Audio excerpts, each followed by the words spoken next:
Brendan and Nathan. This is Maude Flanders. I am so thrilled that you have this great modcast. I'm Maude, and I like it. And Todd and Rod would like it too.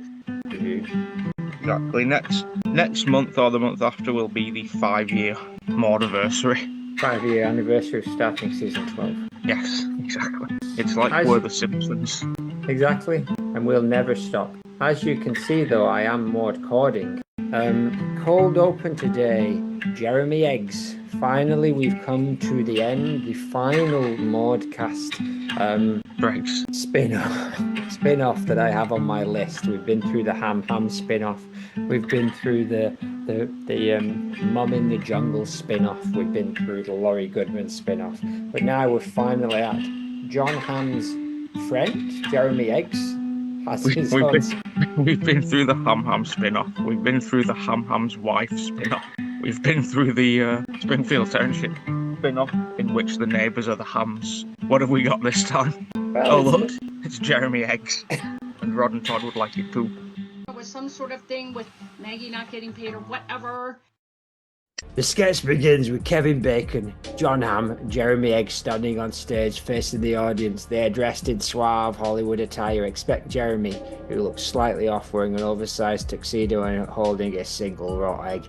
And now, ladies and gentlemen of the Springfield Township's Lions and Tigers Club, I, Vernon Pentecost Sr., would like you to show, please, a warm welcome to the comedy styling of our wonderful town folks, Kevin Bacon, John Hamm, and Jeremy Eggs. Town to be. What was that, Kevin? Any of that? Your intonation is unstable. Hey everyone, I'm Kevin Bacon, no relation. I'm a butcher in the township, and it's great to be here. And I'm John Hamm, a relation. Ha! I run the Springfield Township Hydroelectric Plant. We're so happy to be with you tonight. You run the what? Beg your pardon? I believe you run the Spingrifield Twandship Hydroelectric Plant. And You can't do that. Surely. and I'm Jeremy Eggs. It's a bit more complicated. Uncomfortable pause. The audience is clapping hesitantly. Jeremy, we're all big fans, of course, but I gotta admit, I don't think we've actually met before. Yeah, I mean, Kevin and I, we've done the Hollywood thing for years, but you're Jeremy Eggs, you're new, right? Ha ha ha ha ha. Yes, I am Jeremy Eggs. Oh, look at my egg. Oh no, I don't really speak, do I?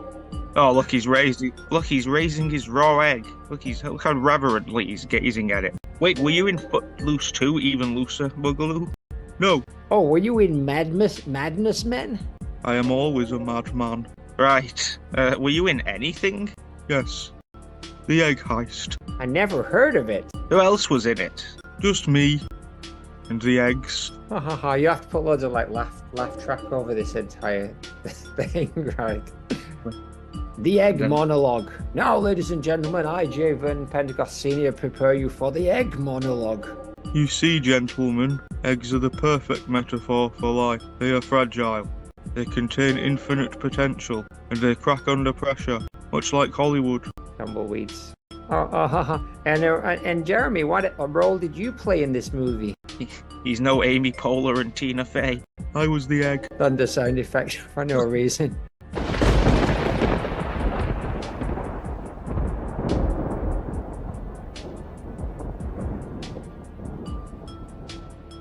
The exit. Exit. Okay. Well, this has been great, but we gotta wrap. You can never escape the egg. Oh, he's thrown his egg. He's throwing his egg to the ground, but it does not break. Oh, everyone's staring at him. All right, I'm out. Yeah, this guy is weird. Oh my God, his legs have exploded. I've blasted Jeremy Eggs into 1 billion pieces. This is weird. His legs explode. give it up for Jeremy Eggs. not a Flanders in sight. Single egg rolling across the stage as they fade to black. Maud, it's a Maud good cast. No blame on her name. She's the queen of the barbecue, but never tame. She spy on the binges with eyes like a hawk. Meanwhile, Shia LaBeouf is Shia LaBeouf is starting to talk. Next door, his museum standing, a shrine to himself, and ooh, it felt good. Maud, knitting wind chimes and shaking her head, but in the distance she a statue is spread, a tribute to his art and the actor's grind. She baked pies and thinks she is on my mind. A straight man who moves with villainous grace, with power to seal the scene and leave no trace. Maud's got a guinea pig named Tuppence and tea parties in bloom, but every glance towards Shia's door in gloom. He's got a museum and a world in his gaze, turning the mundane into mystic displays. His presence looms larger than any star, and Maud's like, Shia, you've gone too far. Cider in hand, Maud's mood shift and twirls. Her world is rewired as Shia's legacy unfurls. He's not just an actor, but a straight man king, boosting villain energy, that's his thing. Next door, his museum hums with might, and Maud sighs, is he wrong or just right?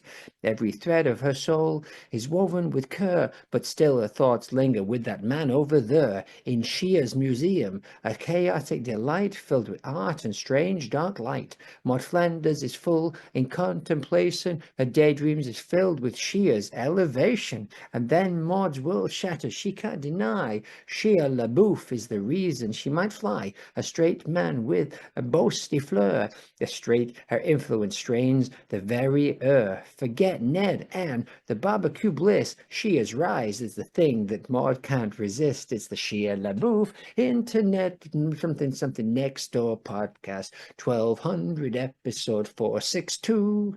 Who would have ever even? I just remembered that a guy I used to work with didn't know his name properly and called him Sheila Boo. First name Sheila, second name Boo. Labu. The La became part of the Sheila. Sheila Boo. Anyway, Snaggy has arrived at the museum, the Maud Flanders Internet Museum database, and the museum is dimly lit with eerie shadows. Strange artifacts line the walls, and the faint hum of energy fills the air. Jock Derrida, the tiny philosopher toddler, and Infant Fumi's tiny dragon are playing near the window. Jock is holding a book titled Deconstructing Vanilla, a baby's guide to existential ice cream. Infant Fumi is chewing on the corner of the book. The ontological implications of vanilla are vast. It is the absence of flavour, yet the presence of everything. Don't get fresh with me. Which translates as I don't care, I just want snacks. You could talk last time. Now I can. You can all talk. It makes it much easier. Suddenly, Snaggy, the brave pet dog, leaps through the open window, landing gracefully on the museum floor. He's wearing a tiny superhero cape and has a determined look in his eyes. Snaggy to the rescue. No zombie, no demons, and no evil cow. I beg your pardon. Will stop me. You cheeky cow. I'm going to explore this museum, dodging behind things like a furry ninja. I'm hiding behind a display case labeled Cursed Artifacts. Do not touch. Seriously, don't. Oh my goodness. It's Clara gonna moo. What's she doing? She looks like I am wearing a dark robe and chanting in a language that sounds like a mix of Latin and mooing. Muritus infernum, muritus infernum. Soon the mouth of hell shall open, and all shall boo before my udder of moom, doom, moom. My ears are perked up. I'm confused up, determined. This is worse than the time I fought that zombie squirrel. I need a plan, and maybe a snack. Oh, Snaggy. Oh my goodness. Oh, I'm continuing to hide behind various exhibits. Oh my goodness, I've accidentally knocked over a vase labelled The Souls of the Damned, Fragile. I've caught it just in time. Oh, holding my breath. Oh my goodness, Clara's paused her chanting. I beg your pardon. Do I smell dog? Oh my goodness. Let me grab this Viking helmet, part of the egg sacrament of the exhibit. I'm going to be a statue now. She'll never know. It must be my imagination, Moo. Now back to dooming the world. She's drawing a pentagram on the floor with her cursed hoof. Oh my goodness. The ground is beginning to rumble, and a faint red light is on the ground. I need a drink. Been on the road for days. There's a voice, etc., etc. That one keeps getting us copyrighted. like 2 episodes in a row, it's got its copyright. They're singing of it when Snaggy sings the song. Yeah, I don't even think we used the song. I'm sure it's just you singing it. This is bad, like really bad. If I, Snaggy O'Leary, don't stop her, the mouth of hell will open, and there won't be any pets left to save. Time to be a hero. Oh, adjust my cape, take a deep breath. It seems like most of the episode is going to be a solo monologue by me, but then he hears a noise behind me. Oh my goodness, it's Hobo Humanoid, the occult detective, peeking out from behind a display case labelled robots who used to be people and vice versa. I beg your pardon. Psst, dog, over here. Who are you? Although I've clearly just said who you are, but who are you? Just reiterate.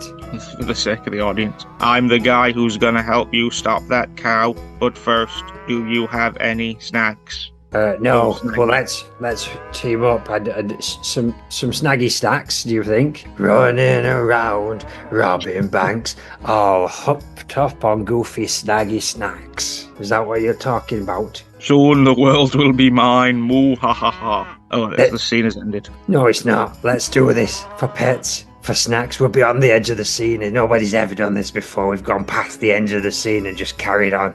For pets, for snacks, and whatever that bloody tiny little dragon is. Foo, foo. Where did you come from? What's going on over there? I cannot believe it anyway. So this seems like there's probably some nonsense going on at the Maud. I'm just looking through my telescope, but hopefully Snaggy's okay. Goodman morning and no need for a full-on moo meltdown. Sure. You got a message from Jock? No, it's just he's left a voice note.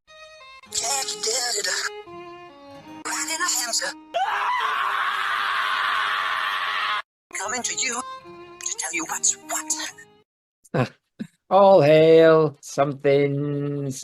You got tiny Derrida riding a hamster, fleeing from the blades of cows. That's right. Scene 2, the mouth of hell opens. Using your character descriptions and the chaotic energy we've established, let's weave some absurdity, humour and drama into this. Oh my goodness, the Maud Flanders, I'm Snaggy now. Maud Flanders Internet Museum has transformed into a nightmarish labyrinth. The walls are shifting, exhibits are coming to life, and a massive fiery portal, beg your pardon, aka the mouth of hell, is beginning to open in the centre of the room. Flames are licking the air, I beg your pardon, and the sound of demonic mooing echoes ominously. I am stood at the centre of a room. My cow form has now become towering and demonic. My eyes are glowing red, my udder is dripping what can only be described as evil milk. Rude. She raises her hooves. I am chanting in a deep resonant voice, by the power of Satan's udder I command thee. Open, mouth of hell, and unleash thy chaos upon this mortal plane. Moo ha ha ha ha ha. The ground has cracked open. Look, a swirling vortex of flames and screaming faces. This is going right to plan.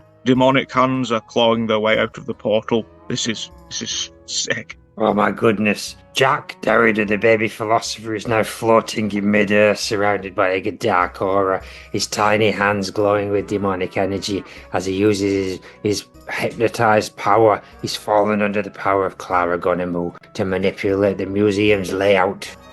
Jack Derrida. Riding a hamster. Slipping between the blades of grass. Tiny Derrida. Deconstructing everything.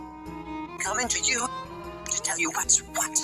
The deconstruction of reality is nigh. Behold, we sound very similar, don't we? Behold, sorry, I'll put a thing on this. The postmodern apocalypse. Apocalypse. The walls are twisted and warped, creating impossible geometry, which I love. A display case labelled Cursed Artifacts has suddenly become a staircase. It is leading into the void. A statue of Maud Flanders, it's about time we name-dropped, comes to life and starts tap dancing. Alan Whiffbluff has arrived, the Kestrel man and Clara's husband. He's perched on a demonic chandelier, his eyes glazed open, holding a trowel and muttering to himself. Ah yes, my demon queen, I shall till the soil of hell, plant, quote, unquote, evil tulips. I'm swooping down to help you, but instead of doing anything useful, I think I'll just arrange these flaming rocks into a decorative garden. And look, Maureen Octagon and Infant Fumo fixing to fight back. Apparently she's not been introduced, but she has. I am trying to hold the chaos at bay. I have a fire extinguisher and a clipboard. This is not in the museum's insurance policy. Someone call the fire department, or an exorcist, or both. I'm just a baby with powers and a junior medical degree. Call me Octagon Derrida. I'm floating and I'm trying to heal the cracks in the floor with my tiny stethoscope. The structural integrity of the museum is compromised. I repeat, I need more gauze. Boom. Boom, we sound alike as well, don't we?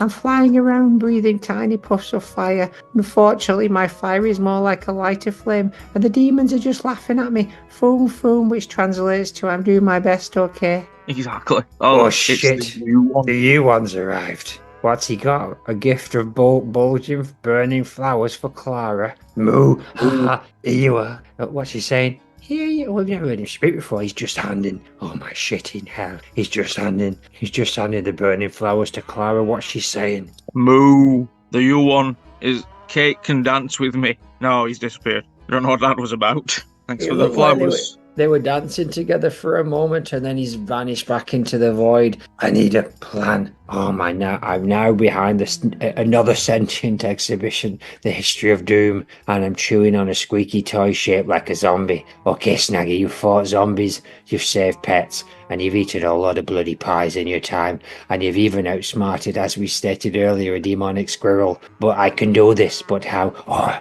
bloody hell, yes, there's fleshy pleasures hiding behind a flaming drum set like the cowards they are. They're playing the chaotic riff, but somehow it seems to be keeping the demons at bay. Music, that's it. If I can get fleshy pleasures to touch on the right note, I beg your pardon. Maybe we can close the portal, I beg your pardon. Woof, woof, woof, woof, fleshy pleasures. Fleshy pleasures. Oh shit, they're too busy rocking out to notice. Oh dear. 3 fleshy pleasures, if I may remind you.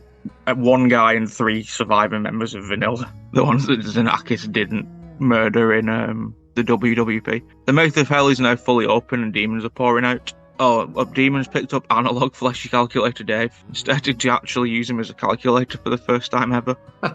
Bleep, bleep, bleep. Error, error. Does not compute. Bleep, bleep. And ask the question, why does Pi Vargas Pi? Please put me down. And now I'm here. Captain Bedspread, but his powers are useless against the flames. I'm trying to smother the portal with the duvet, but it just catches fire. Blast, my duvet is no match for hellfire. I need a bigger blanket. I like the way that he's not even sure of his own pronouns. Them. I am Captain Them. Bedspread. Spider Them. I've got fleshy pleasures attention. Here's my plan. Fleshy pleasures. Woof, woof, woof, woof, woof, whisper, whisper, whisper. Yeah, that's great. Let's tune our instruments, Snaggy. I'm fully on board for this. Yes, time to save the world's fleshy pleasures for snacks, for pets, for whatever that bloody tiny dragon is. Exactly. Behold, where am I looking?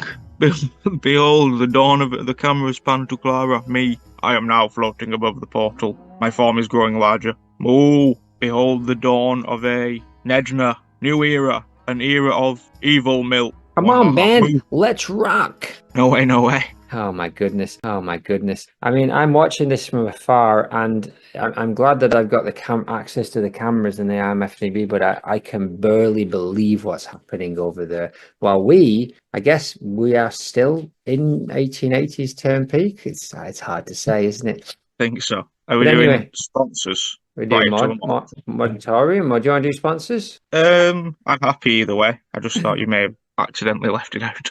Oh no. I just realised it was one small row in a 40-page script. Give me a number between 1 and 300. 136.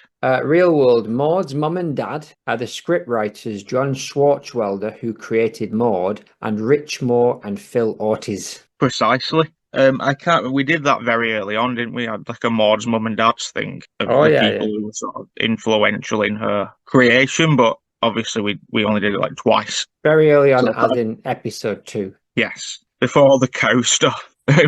Maude's mums and dads apparently are Swartzwelder, which I can't remember. The first episode is the golf game, so realistically, whoever created the season 2 opening credits is technically the first originator of that Maude design. because that is. But we don't know at what point she got designed prior to being used. Weird.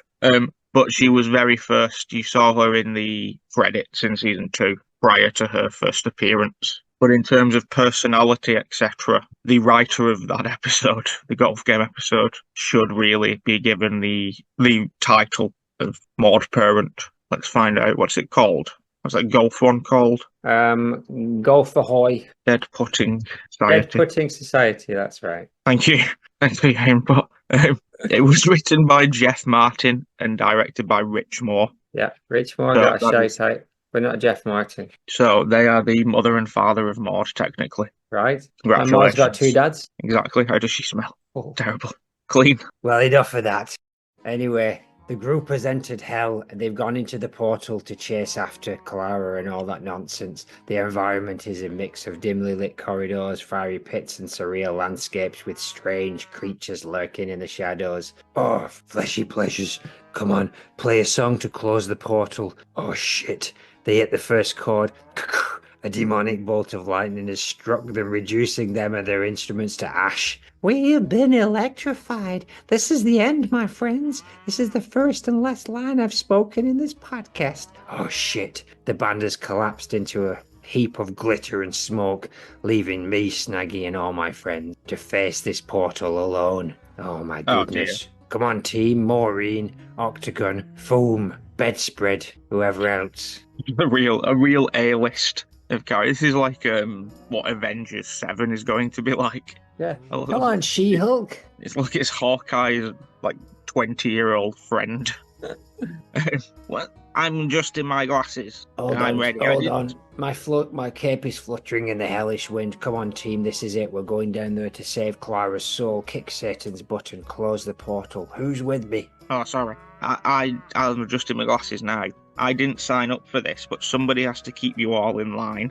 Let's bloody go. Walking Nobody- beside you, Mother Maureen. Mother Maureen comes to me, and I'm holding a tiny medical kit, and I'm going to do some damage. I'll handle any injuries and carpe diem, and maybe perform some demonic surgery if I need to. What do you say, Infant Foam? Foam. I'm perching on Snaggy's.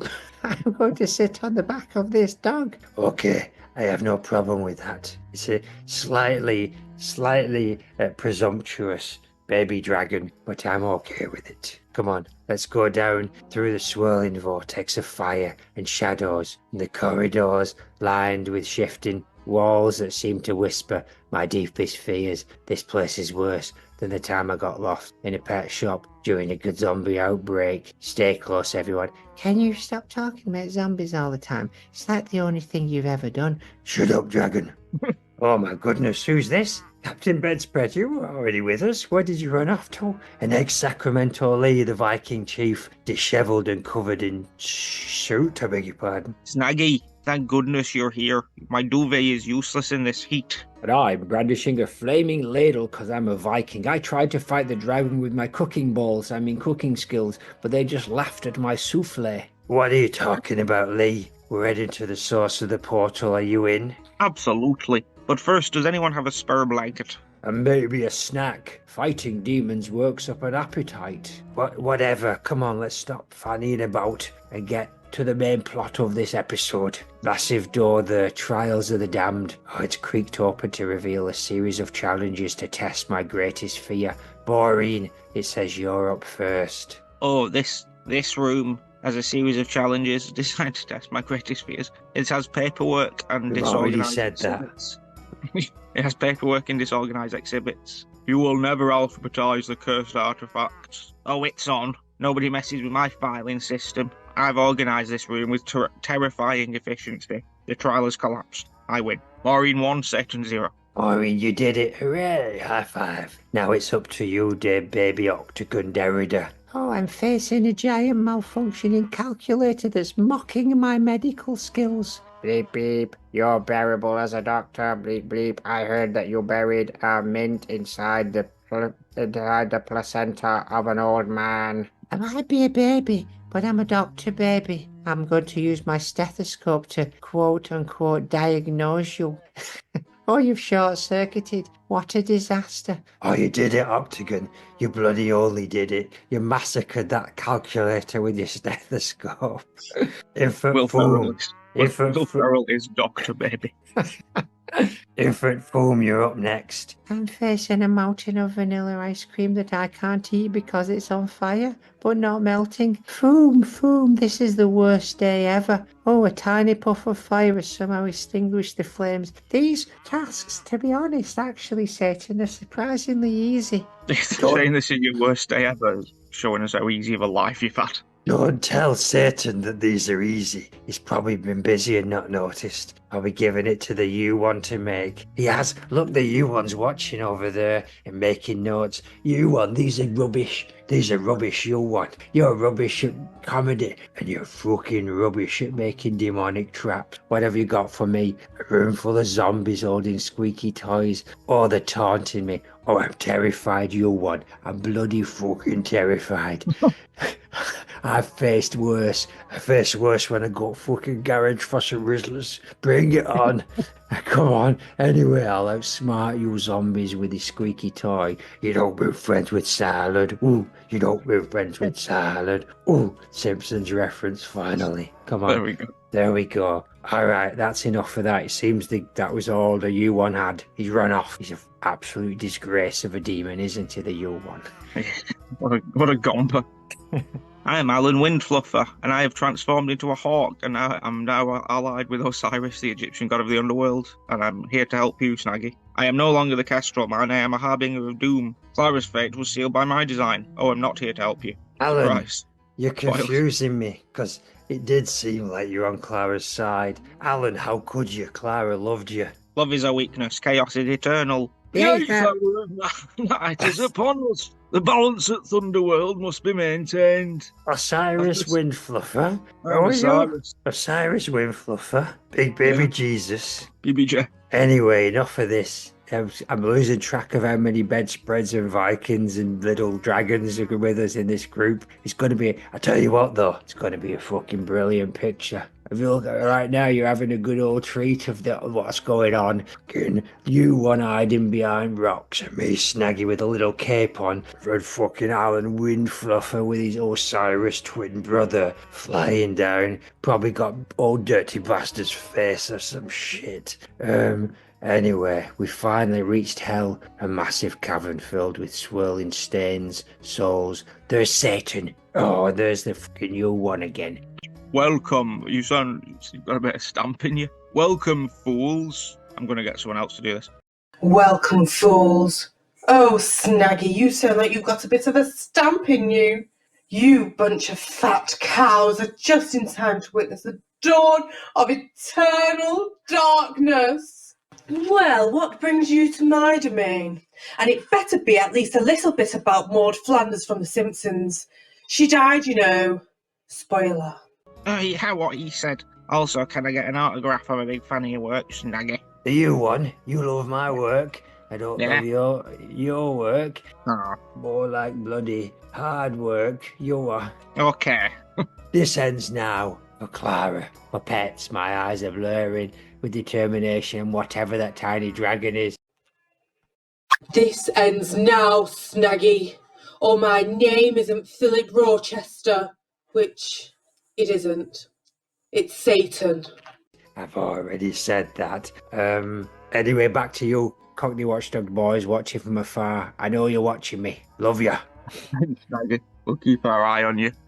But you can't hear us. We're just so far away and we just can't do anything to help. I'm so worried that Snaggy's got himself in over his head, what with him leading an entire tribe of ragamuffins to into hell to battle Satan itself. But, you know, if anyone was going to do it, it would be our made-up dog. Yes, unfortunately, we are in a different continent and century. But we'd be helping if we could. Why don't we watch a Squid Game before sponsor? Why don't we? Let's have a good old watch of the Squid Game. It's a shorty. Well, it's not 20 minutes.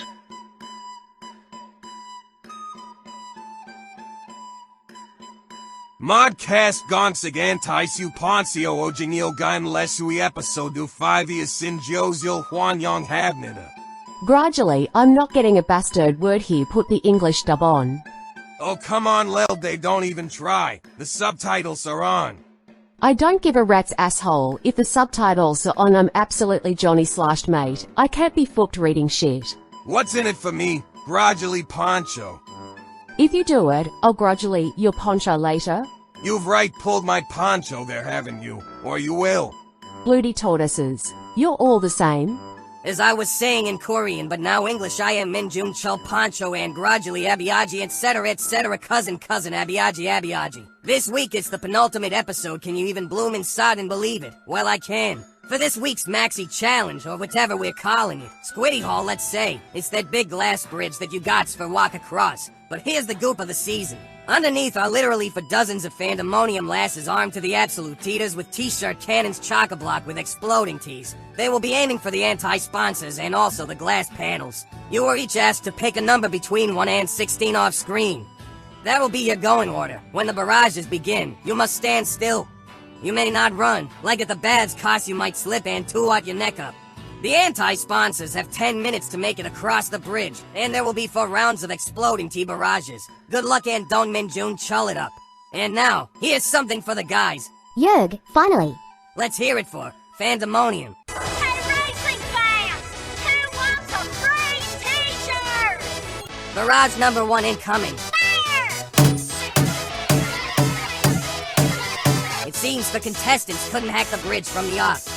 Angus Young, Jamie Mays, Art Garfinkel, and Tom DeLong have respectfully and gracefully been splattered into the grounds below. And Lil Poncho is parked in the ambulance bay, preventing any possible form of recusitation. Barrage number 2 incoming.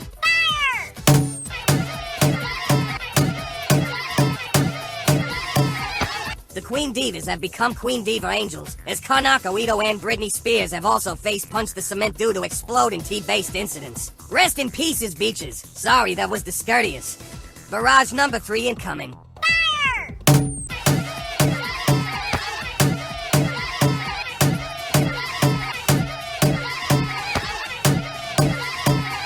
Oh balls, we've only lost another siding for.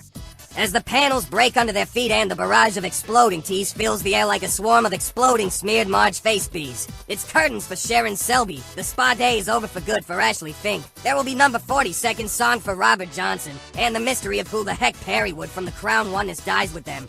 Barrage number 4 incoming.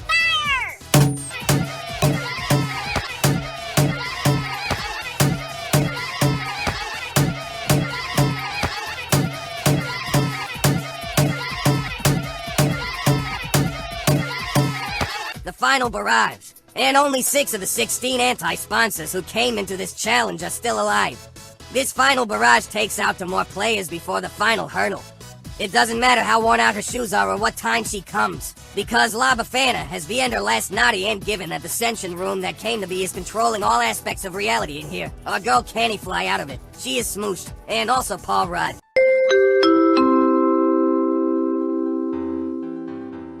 So there we have it. After 5 episodes of random hateful killings, 101 anti-sponsors have been whittled down to 4.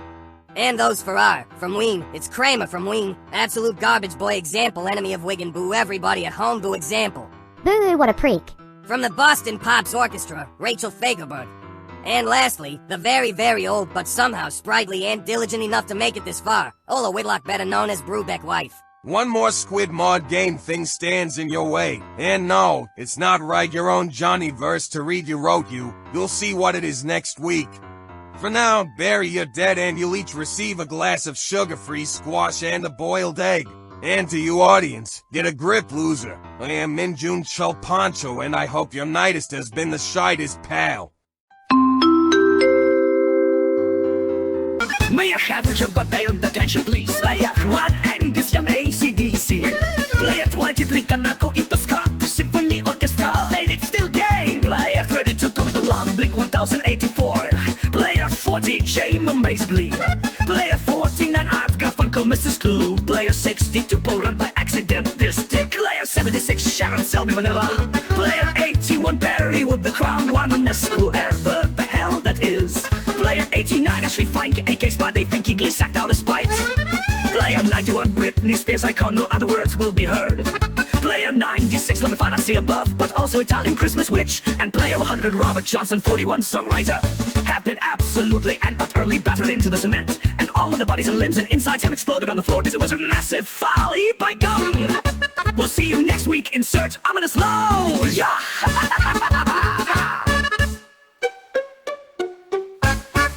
That's brilliant, I was secretly hoping La Befana wouldn't make it to the end because she didn't seem like she should have been in there. But example, Brubette Wife, Kramer Ween, and one of the symphony orchestra people seems ideal as the final four. It is 101 down to 4, and this was entirely orchestrated by random number picking on chatbot, except for example.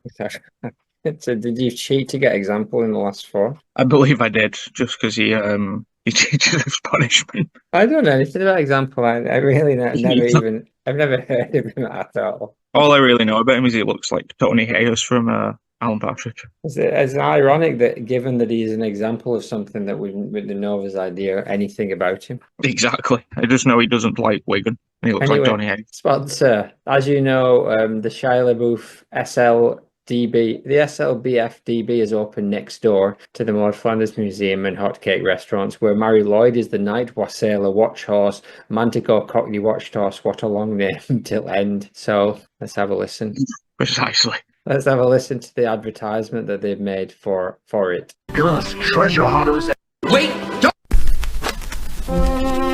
Attention, thrill seekers, treasure hunters, and actual cannibals. Have you ever wanted to witness the raw power of Transformer up close? Feel the fury of wartime heroics? Maybe just sit back and appreciate the artistic depths of Nymphomaniac? Well, buckle up because the Shia LaBeouf Museum's LBFD Peak is now open! Yay! Located right next door to the world-famous Maud Flanders Internet Museum and Hotcakes Restaurant. A museum takes you on a mind-bending journey through the life and legend of Hollywood's most unpredictable icon, Shia LaBeouf. Step into the Just Do It motivational chamber, where every visitor is personally screamed at by an animatronic Shia until they achieve greatness. Brave the Indiana Jones and the Crystal Beef Wing, a tribute to the greatest archaeology professor who may or may not be Shia LaBeouf's legacy. Feel the tension as you watch as totally normal suburban neighborhood. Or is it? Hold on tight in a Michael Bay explosion simulator, because nothing says Shia like running from slow motion fireballs while CGI robots argue behind you. And new this season, the Mary Lee Night Wassailor Watch Horse Manticore Cockney Watch Horse Experience. What a long day! Each night, the spectral Welsh horse head on a stick sings haunting wassails while a Manticore rants in a Cockney accent about proper horse watching etiquette. So bonus! First 50 visitors get a free hot cake from Maud Flanders' place next door, because nothing goes better with cinema nostalgia than syrupy goodness. So whether you're here for the look or the mystique or just the sheer confusion, get down to the Shia LaBeouf Museum's LBFDB, where art, action, and absolute madness collide. Don't let your dreams be dreams. Visit today. Don't call 1-800-JUST-DO-IT for tickets or follow the cryptic GPS coordinates we just posted online. Shia LaBeouf Internet. We got a competition, right? Got ourselves a competition. Seems that way. That was the closest thing to a real advert we've probably ever displayed as a sponsor. But yeah, the museum next door, currently not our biggest problem because it's not possessed. But I imagine once all of that stuff's sorted, it's going to become a real threat unless he's somehow crushed in the Snaggy battle. I think he'll be around. I'd like to see how he interacts with Jeff and Truth Frog. I also would imagine they're all going to do a lot of shouting at each other. My sponsor is one of those sketches I sent you. It's the daughter of Ticklinburr, who, as we know, we left back in time, is working her way through time, and in the 60s in Wigan, performed at Wigan Casino this very song about this very fight that is happening in present day somehow. Brilliant. So that's now a sponsor somehow. Sponsor being Ticklinburr's daughter. TBD. Exactly. What a whip, she's a sight to possess when she's a red muscles bulging like a brick from the Wallgate station. She's towering high, ready to make this dog break formation. At the friend arcade. The ground starts to crack. She stopped right through Standish Gate, no coming back. At Wigan Market, the traders all run. Claire was moving fast. The bus station's done. The lights at the pier, they flicker and fall. She's stalking through the Tudor, crushing Hay Hall. She's heading for the backs where the divers used to die. People flood to St. John's Church to try and save their lives. It's Clara versus Snaggy in Wigan Marble Cedar. Round the Mains Park to Rum and Parkerino with Uncle Joe in their faces and Captain Lights flicker bright. Who's gonna win in this monstrous fight? But from the Cherry Gardens roundabout, Snaggy steps out strong right outside Wigan Library and plays on Mobile Joe.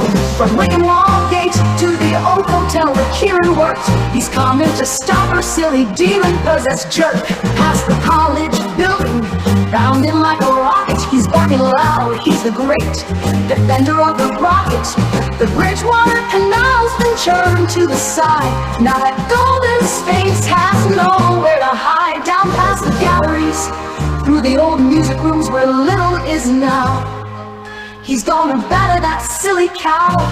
From Wigan Parish Church to the Willpower Hall, this dog's fighting hard, he's standing tall. It's Clara versus Snaggy outside the moon underwater, round Hockley Hall, where your sister is your daughter, with Barbie in their faces and liquid lights flicker far. Snaggy's bloody paw has just shattered at Be the Bar. The batter spreads to Pemberton's not flesh bag streets, while these wellies are trembling neath the stamping feet. From Newtown down to Orel, the sky's all aglow. Or at St. John Rigby, a graphics teacher is asking where this is gonna go. Of a Chevy Co-op, the Browns taking a hit from Poolstock and Ingram, and the thing's gonna shit. Springfield's in chaos, the towers have fallen. Village in the middle, and it's feeling so solemn. Lord Aston is a mess, debris all around. Bazooka or whatever it's called in him, but it's smashed to the ground. And his sister Green's in flames, but the words are not around. It's Clara versus Snappy outside Flatbridge Bay, round Norley Hall, up the market where Argos was, with Kim Marsh from here singing their faces and resin shine with cracked. Snaggy's bloody tail has just crumpled jumping jacks, so we'll sing it loud in the heart of our town. From the casino to the Pizza Hut, near the Citadel to the Crown. Snaggy the hero, the dog of the day, and Clara got a moose and pack it away. Very good one. She's got a great voice, hasn't she? What's her name? Like Ticklingbird Jr.? Billy, the daughter of Ticklingbird, so she's currently known in my notes. Billy TV. Yeah, great work. Very omniscient in a sense. We. Sure. We. I think basically we're just something's gone wrong with that time travel thing, and now I think we're getting some sort of disturbances coming through. But it seems that this one might even be slightly from the future, because Fleshy Pleasures have only just died. But it seems that somehow they've already got a tribute band paying tribute to them. Plushy Treasure, I believe, is the tribute band. Excellent. Fleshy Pleasures Tribute Bond! Rock warriors, our battle believers, leather pants into death. Fleshy treasures, fleshy treasure, The only Fleshy Pleasures tribute in the Worsley Mains area. The band brave enough to take on the impossible. Funded by the devastatingly sexy, dangerously oiled Blade Velvet. Is he as good as the late great Dax Thunderpunch Ravage? No, but will he try? You bet your fur-lined motorcycle jacket he will. Witness half the vocal range but twice the pelvic thrusting experience. The same stage antics but with slightly cheaper pyrotechnics. Here, all the hits, Love Bazooka, Pantheonic Desire, and the immortal balladeers almost got it best played with 80% accuracy but 180% passion. For one night only, at the Shallow Building Museum, and no Fleshy Pleasures had to. Time for treasures, it's not the real thing. Somebody's lost way, and think it's still alive.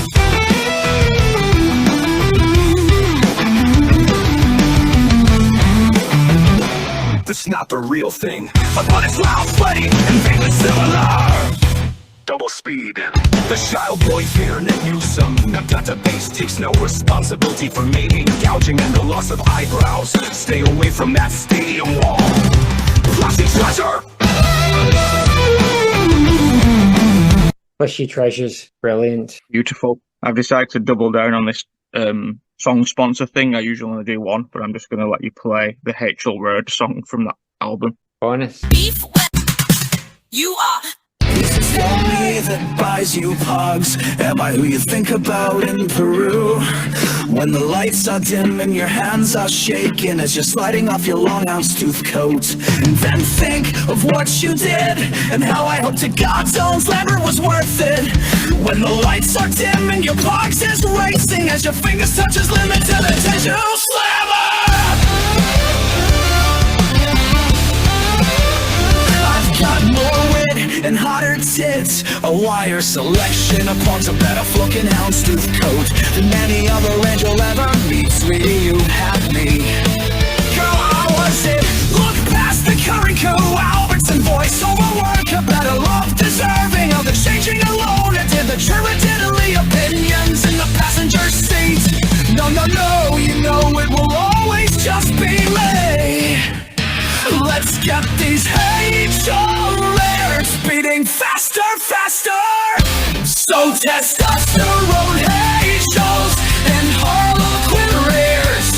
Will you plug to this beat and wear a Paul Frank monkey tee? So testosterone H.O.s and Harlequin rears. Will you buy me some cherry airwaves and get off with me, mate? So I guess we're back to us. Oh, sweet Babby Red, swing the focus in case I lost my train of thought. Where was it that we last left off? Sodden pickup. Oh, no, I do recall. We were just getting to the part.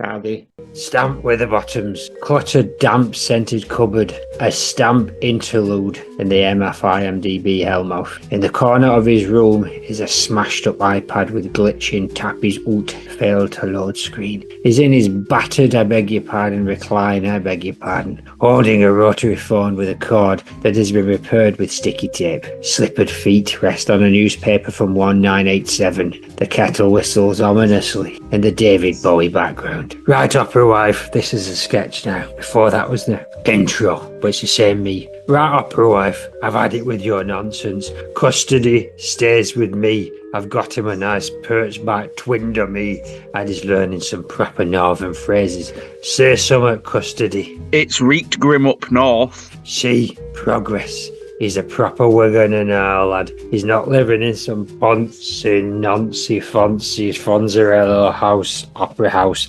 listening to Wagner off X Factor and eating posh seeds from Tharrods. Stamp, you uncultured turnip. Custody is a refined parrot. He thrives on a diet of high society. He enjoys arrears and the occasional truffle. I beg your pardon. I'll have you know I beg your pardon. I've knitted him a tiny scarf for his titties when it's cold me. And he only has the truffles when I can get my hands on some of them black magic chocolates. Let's get that titty out. Bring back hanging. That's our lad. Oh, boom, what was that massive explosion? The cupboards are trembling. The kitchen kettle has stopped whistling out of sheer Bowie shock. What in the name of Thunkle Statman's Whippet? Oh my goodness, a Marvel-level CGI battle erupting on the streets of Wesley Mesnes. Eek, bloody Nora, twist me melon man. Clara Windfluffer Gonamoo, that reet big beefy bastard of a cow with muscles like row outside bogs, eyes burning like fires or bleeding hell, let out a moo so deep it rattles pans on draining board. She's only bloody lobbing a full-blown double-decker bus straight at Snaggy. Aye, that big shaft pile, I beg your pardon. No fear with dog, from what them idiots, their idiot's dog, flapping like your granddad's vest online in Force 12 Gale. But does Snaggy doesn't give a toss, does he? Do he echoes like he twats that buzz, like it were out. Little He's got a little cape on. Crisp packet in wind lets out a roar so loud that Katy Perry is all about it. Shakes cobbles, rattles pigeon lofts, and stems the aviaries, sounds off like 1,000 bloody bin wagons all reversing into that door in Morrison's that says this is not a window, and it's got a sticker on it, but people still keep walking into it. Morrison's car park at the same bloody time while the alarms go off. Some daft sod drops a cape, a crate of John Smith's. The sea was angry that day, etc., etc. Satan take the orders. Beg your Stamp, pardon? You heard me. Stamp, don't you dare ignore me. This is about custody. Custody deserves better. Woman, I am witnessing from my very window an eldritch bovine wrestling a sentient pooch that's got to forget their bloody priorities, right, lass.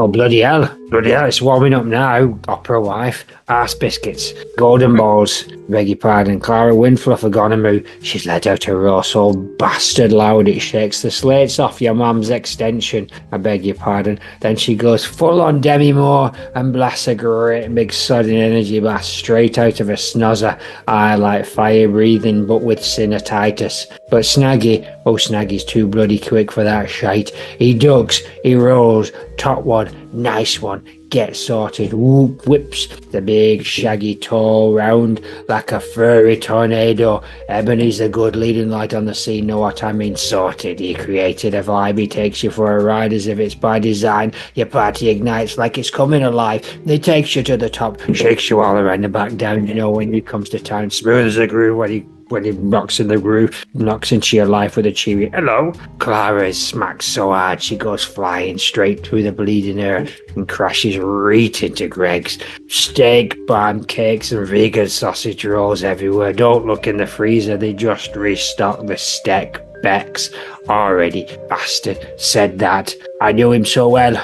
Hamlet. Whether 'tis nobler in the mind to suffer the outrageous fortune of coming down, the price is right, Wheel of Fortune. Oh my goodness, Clara is emerging from the wreckage, wielding a colossus baguette like a fight club. The fight is escalate. Stamp, I swear on Puccini's grave, if you do not address the custody issue. Woman, there is a bovine apocalypse in progress. Naughty, very naughty.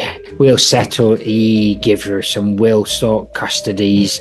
Custard, once bloody dog stops wrestling Beelzebub's prize dairy cow. Oh my goodness. Snaggy has let out a woof so loud it rattles your back teeth. I beg your pardon. Every bus stop and every car alarming Wigan goes off at once, and would you believe it, he proper launches himself into her dead slow motion Bud, leg spread like he's some Street Fighter arcade game from 90s. Bang, Kylie Minogue, full on spin kick, read to Clara's great bovine job. Gob. Clara stunned like she has just seen Fredo from Godfather 2. These days, price of Fredos, let out a deep earth-shattering moo before flying arse over tits udders straight at his oat. Straight through bloody Wilco's there's a man with a mullet going mad with a mallet in millets. Baskets go flying, tins of paint explode. Chaos, absolute chaos. Oof. That's going to put her off good.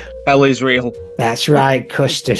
Clara Winfluff of Gonamoo stood in the middle of the road, steam pouring out her great flaring nostrils, muscles flexing like Charles' bloody Atlas just down 6 tins of energy drink. Up the back door, future vision, fecal god and a crate of Weetabix. Her demon eyes glow red like the setting sun over Asda. Snaggy dogging Asda car park. Night half 6, Tuesday night. Snaggy all fluff and furry. Fury stands his ground.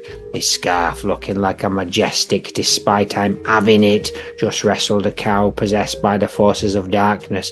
A mangled Greg's sausage roll lies smouldering in the road next to the sign. What Gaz has nicked and sold for 20 pence. Past his litter, the floor like fallen warriors. In distance someone screams, "A sausage roll! They're coming for me sausage rolls!"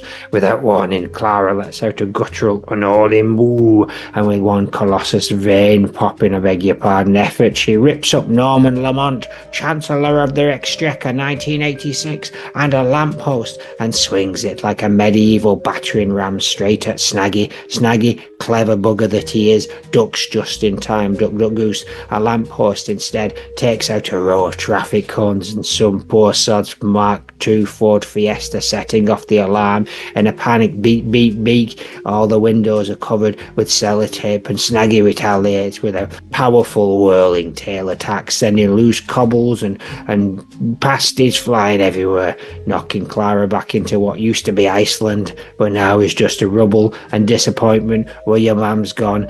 Where's me Kerry? Where's me Kerry? Sometimes, somewhere from inside the ruins, a bottle of discount shampoo rolls out, forever unclaimed. It's like last orders at John Bull Chop House, all over again. Oh, opera wife's hung up, the cheeky tart. Beg your pardon.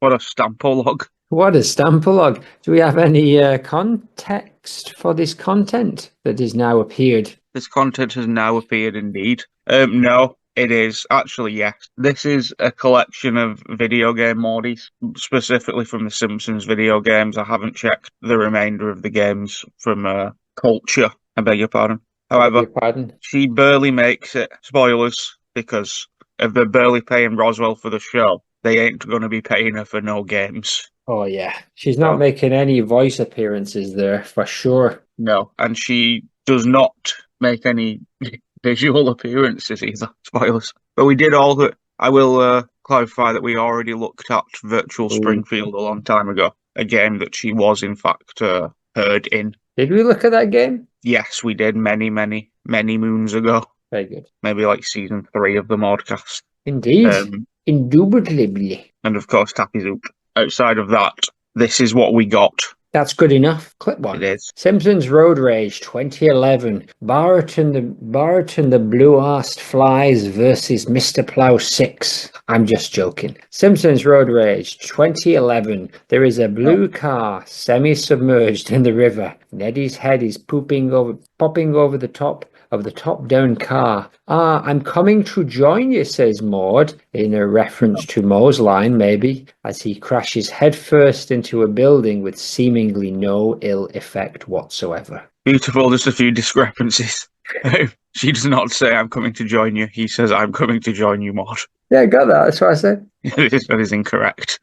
And a second one that I've already forgotten. This is a beautiful one. It's 2001, not 2011. Minor this details. is a beautiful game. It is the game Crazy Taxi, but in Simpsons style. I think we've discussed the game in itself prior to this. Neddy being one of the drivers. Plow King. Cousins. Neddy being one of the available drivers in said game. So he can go around and pick people up and all that jazz and drop them off at the necessary places. However, it seems that this is all of the voice things are sort of repeated, all of the lines and stuff. All right. This one only seems to happen when Neddy is in a lot of peril, and if I remember correctly, it's only you go over the Springfield Dam and you can sort of go. I beg your pardon. Exactly. You can go all up and down it, and if you go up it and go over, like he's flying a little bit, that is when he says. Seems to be the only time he says this is that time. In that one of 6 levels, where all the other sound bites seem to be reused whenever it's needed, like "ow, my head," etc. All right. Doodly. So, just sort of another Easter egg, if you will. Send me to Maude, is that what he says? Yes, that's almost what he says. I'm coming to join you, Maude, as is written there in the notes. Do you think it's a reference to the Moe line? No, I think it's just because he's in complete peril. So it's like a, I'm about to die kind of scream because something uncarly is happening. Like you are flying over roads. Exactly. You, Carly. Great game though. Fantastic game. You had a lot of fun playing that game? I did, and still did. Neddy is just in his blue normal car. So it is a car that Maude has, in fact, sat in that is about as close as we get to it's a different game. Same. To me, they're all the same. All right, good. What are your thoughts on The Simpsons Road Rage 2001? I've not played it, and my entire experience is the 5 seconds where Ned is a very kind of vector animation, quite sweet, quite cool. He drives out of the river, which, if I felt there was more logic to it, I might ask. But I imagined he just drove into a river because it was there. Yes, and you can then drive. he crashes into a house, and it doesn't seem to hurt him in the slightest. He wasn't going very fast, to be honest. No, pain seems to be eradicated in this Road Rage universe, so she probably would have loved it. It is, yeah, they could have easily, again, just sort of neglecting the ladies of Springfield, but they do have characters in this game that are non-speaking. But she did not make it. Mind you, she is dead in show, so she got even less of a chance. In canon.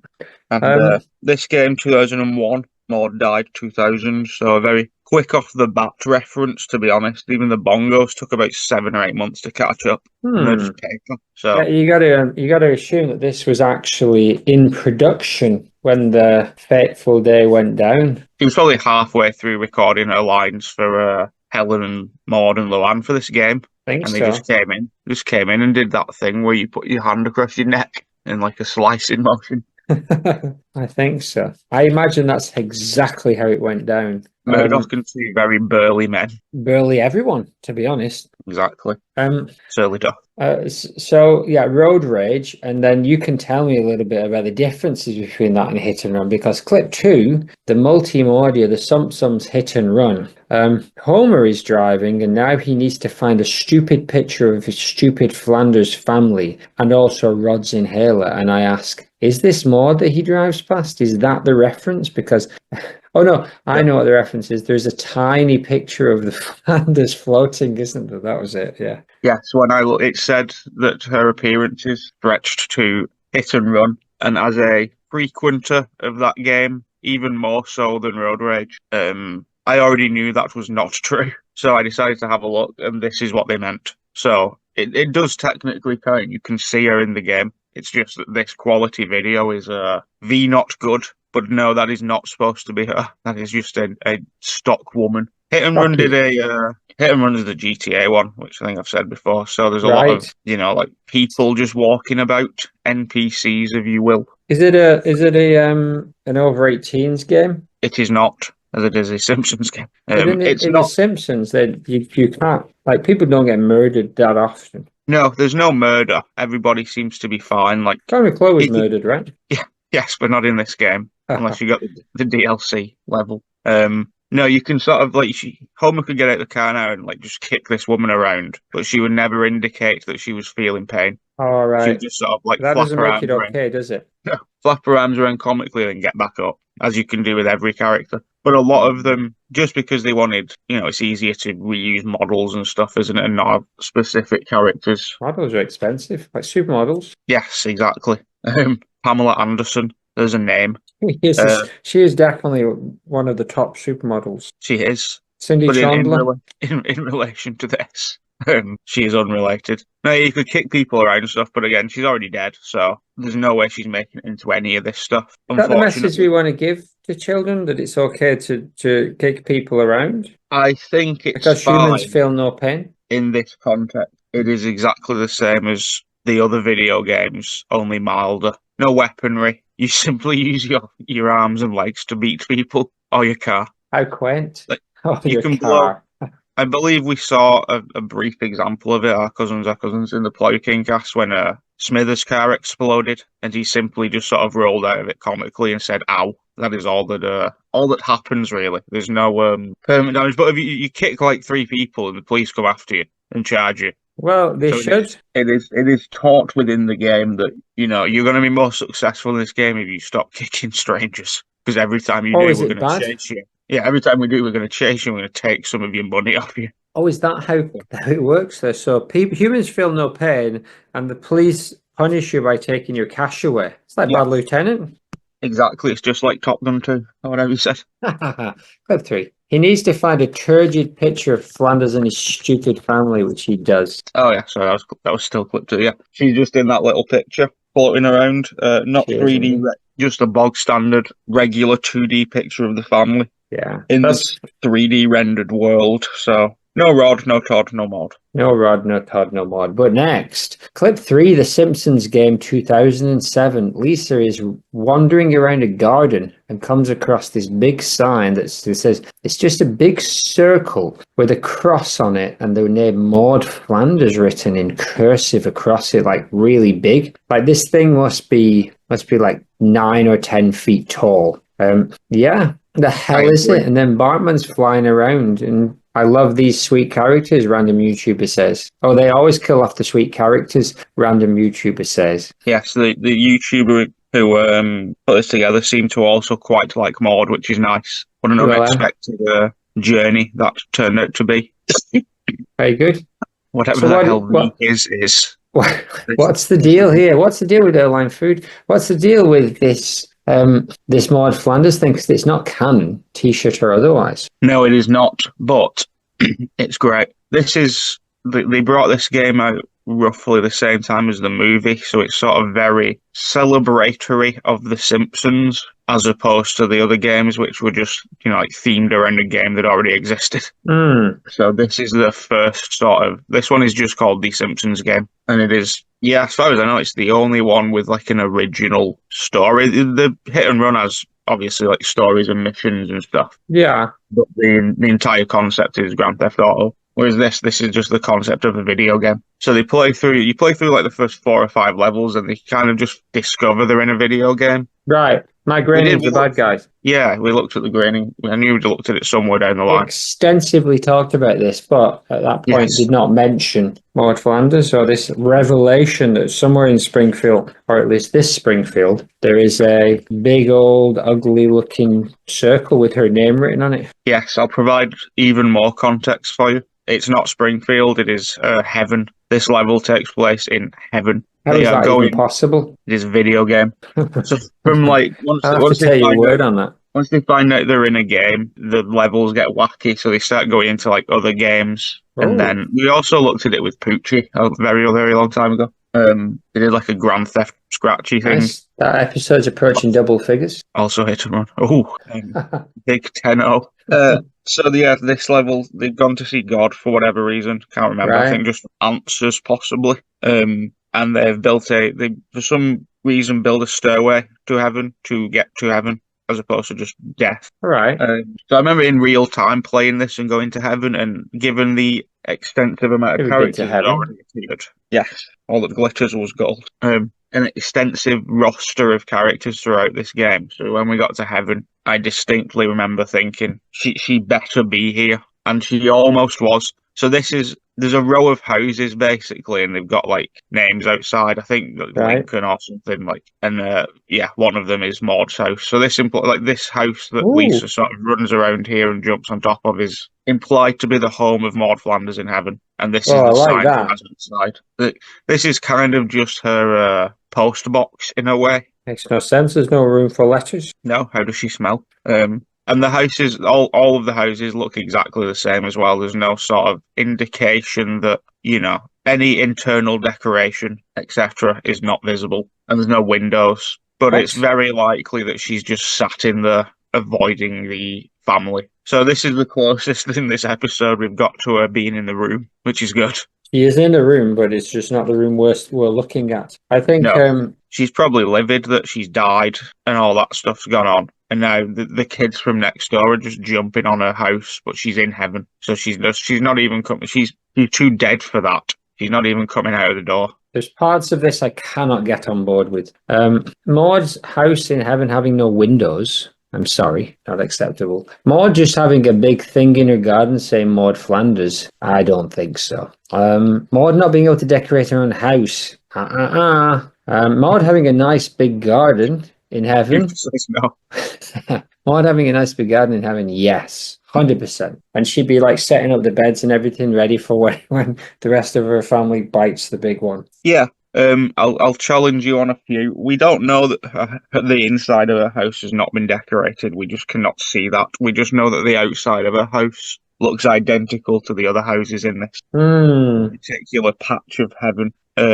maybe the signage. No one else seems. There are other signs for other houses. None of them are this sort of elegant and nice. The other ones are just, like way more post boxy or way more just a sign with a name on it. But this one, at least they've gone for the theme of what they thought Ned's wife would like from that program that this game is about. And in many ways, that's all we can hope for.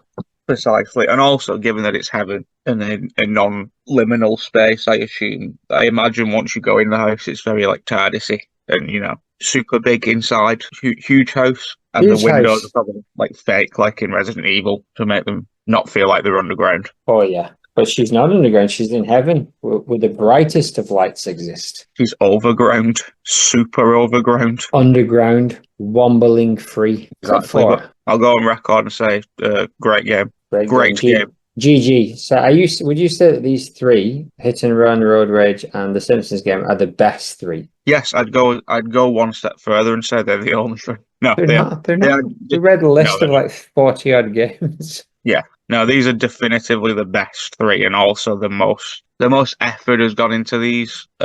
These are like the biggest. These are the only console games outside of skateboarding and wrestling also. But the rest of the games were all like phone games or online games, etc. Whereas these are the only games where you go out and like buy a disc and play that disc. And they're all three of them. Can I propose something then? Lots of charm, yeah. Can I propose that we do an episode on each where there's a playthrough like we did with Tappy's Hoops? Sure, it will. Yes, I would happily do that.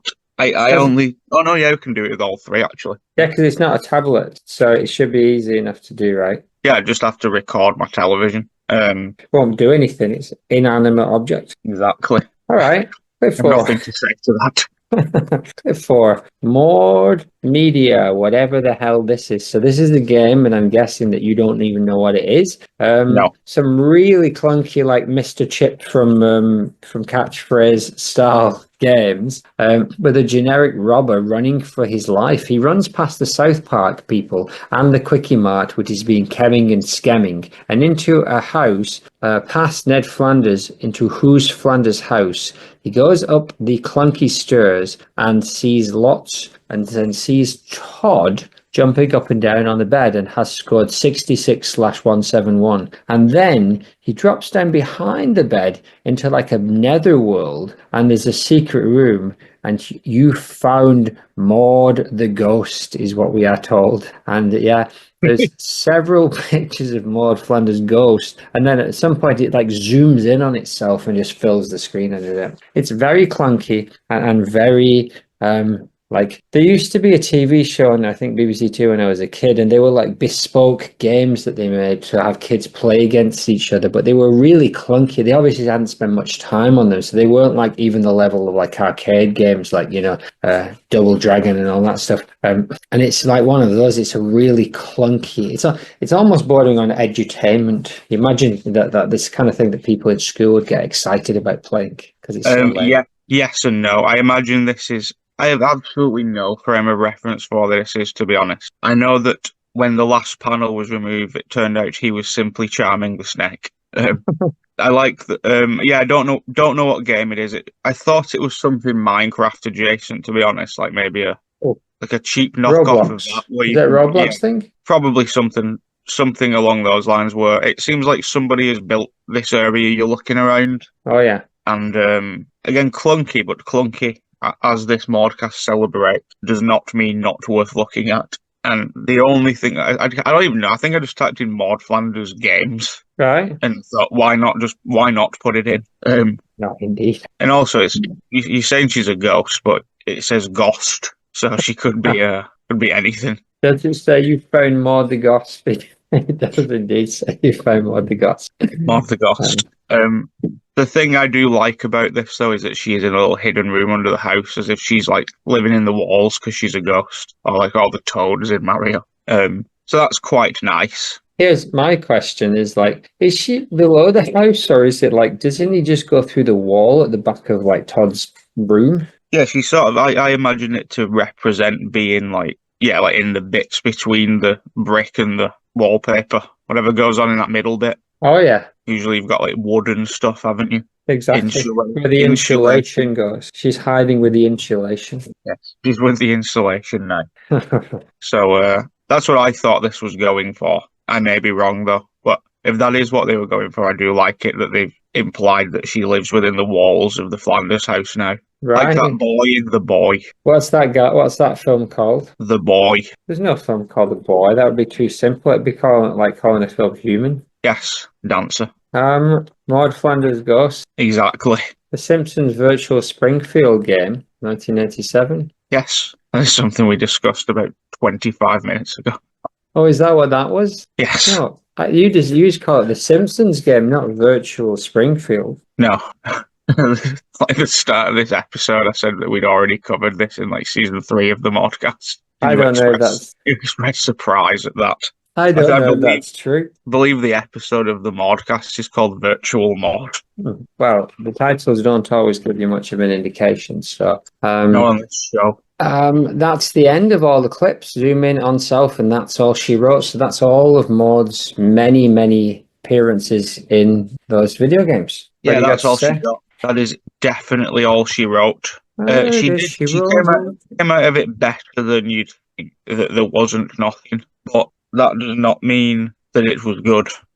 And that there couldn't have been lots more. And the women just, same issue we've had the whole way through this series regarding figures, episodes, bongos. Bongo's probably the best option, or like games, but unless you're Marge, Lisa, or Edna, you aren't really getting a look in. There's absolutely no, Road Rage, there's like 19 characters you can choose from, but Marge and Lisa are the only ladies. Hit and Run, you only play as the family and Apu for some reason. And then there was a third game, the Simpsons game, you play as whoever, again, the family. But the Springfield ladies are slightly more in that. Like, I believe Doris is knocking about and Sarah Wiggum, etc. But Maude would have been in that one had she not be dead. And they took the time to say, look, here's her house in heaven. So, some nice information to take away from this, I guess. What do you think the chance of having a Maud Flanders game anytime soon? I'd imagine super slim. Probably more slim than ever. Oh, I don't think so. I'd go the other way. Probably less slim than ever. I did like the chatbot the other day came up with the word arse biscuits for that sketch on its own. Our overlords are getting muckier by the day. Exactly. And now what's that? After people in China, don't they? I don't know what that means. A robot attacked somebody in China. I don't think that's true. Look for it now. The heart of hell is a fiery wasteland with rivers of lava, towering infernos, and endless hordes of demons. Rest in peace, Jean Vincent. Clara Gonamoo, now in her full demonic form, stands atop a massive throne. I beg your pardon. Made of bones and cursed artifacts, the air is thick with the stench of sulphur and despair. The group has entered hell. Over to you, Snaggy. Woof woof, I've now entered hell. We're in my tiny superhero cape, but we're immediately surrounded by demonic hordes. Let me bark a rallying cry. Stay close, everyone. We've got this. I am rising from my throne. My demonic form is towering over them. My eyes are glowing red, and my udder is dripping with evil milk. I beg your pardon. Moo. Excuse me. She laughs manically. Ha ha ha. Fools, you dare challenge me in my demoon. Behold, the true power of the underworld. I've raised a hoof. The ground is trembling. More of my demons are emerging from the flames. Now what you gonna do? The mouth of hell is fully open. Now I will unleash chaos upon Worsley, Messon, and beyond. I don't even know where I am. The mortal world will burn, and all will bow before my udder of doom, including Lee. Oh, is this? It's Maureen Derrida. She's stepping forward, clutching her clipboard. Clara, this is madness. Think of the paperwork, the insurance claims, the liability. Your mortal concerns mean nothing to me, Maureen Derrida. The age of demons is mother of Jock Derrida, and a second spider baby called Dr. Octagon. The age of demons has begun. The battle begins. My demons have sprung into action. I will use my bravery and quick thinking to outsmart these demons. I'm grabbing a squeaky toy and throwing it at a group of demons, causing them to fight over it. He he he. Works every time. And I'm going to wield my clipboard like a weapon, and I'm going to smack demons and shout, "This is a violation of museum policy." That's right, Mum. You get them. I'm Octagon Derrida, and I'm a baby, but I'll use my Doogie Howser skills to treat the demons, causing them to collapse, internal organs failure. You appear to be suffering from a severe case of existential dread and kidney disease. Take 2 bandages and don't call me in the morning, he he he. And I'm Infant Foom, almost exactly the same voice, breathing tiny puffs of fire, which have managed to distract the demons long enough to take them down. Foom Foom, which means I'm helping. Oh. Oh no, Clara's vanished. Where's she gone? Ooh. Let's fight our way closer to Clara. Here, you say something, Maureen. I'm not bothered. As the group find their way closer to Clara, look, it's Hobo Humanoid, the occult detective, I beg your pardon, who's been hiding in the shadows. I've been doing some research. I'm just doing the voice out of habit. The only way to close them out of hell is with a sacrifice from someone inside the museum. Someone pure of heart, or at least moderately well-intentioned. Oh, I can see you glazing uneasy glances. This is Sister Act 2 back in the Hobo Humanoid. I am Satan Claus. Good. Whatever, Satan. Joke missing. I'm actual Satan. Oh, can I pause it? Look, the U one is here as well. Everyone say hi to the U one. We're not. Who would we even sacrifice to you? Oh, yes, who will it be? I'm the cow again. Who among you is willing to give up their soul to save the world? Or will you all falter and let chaos reign? I'm going to taunt you all now. Maureen Derrida, you've spent your whole life organising chaos, but can you truly face it? You fat cow. Jax Derrida, even as a baby you're overcomplicating peekaboo, and you and your carrier fat cows. Dr. Octagon Derrida, you heal others. But who will heal you when you're gone? You fat cow. Infant Foom, you're just a tiny wee dragon. What can you possibly do, you fat cow? Human hate robo. Buddy, you're just a dude with a cardboard fetish. And you're a fat cow too. Dave, your math is as outdated as your relevance. No one's needed you since dial-up. Bleep, bleep. Did you get that? It's calculated for you are a fat cow.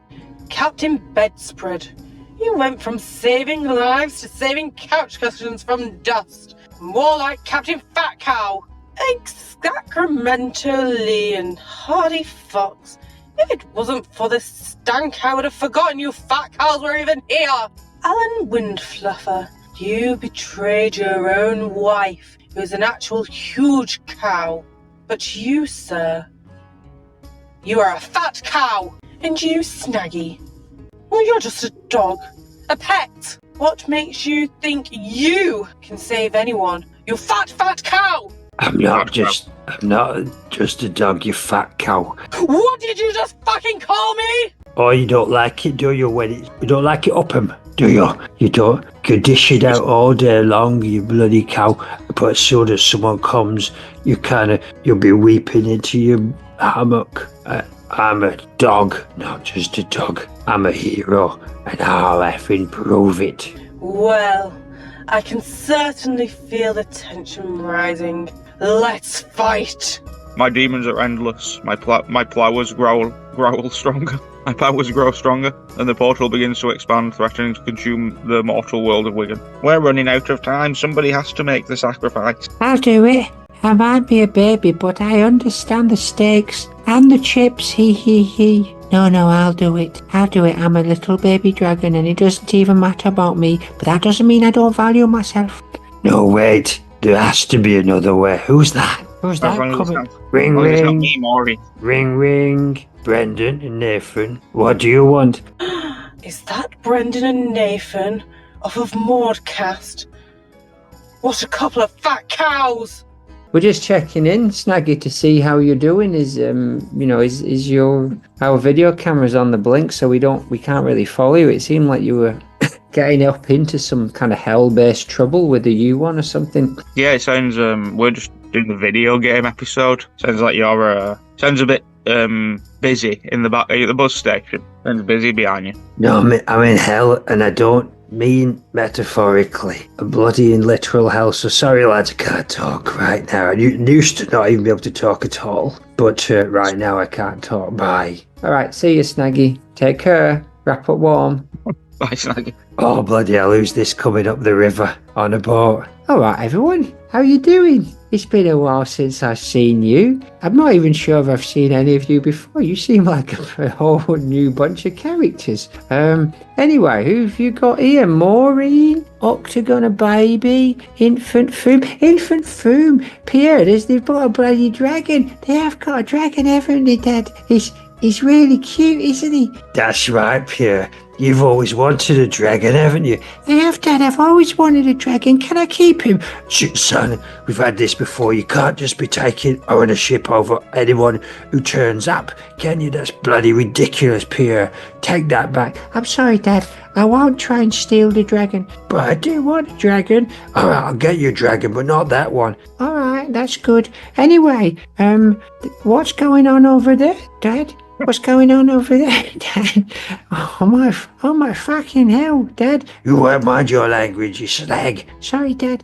It's a hawk. It's swooping down. 2 hawks. Beg your pardon. Squawk, I am Alan Windfluffer, and there is another way. We met you all in hell, but it requires a great risk. In fact, the dragon is from hell, where you were also from, and we took a boat ride with you. But there is another way. That's right, isn't it? Sorry, lads.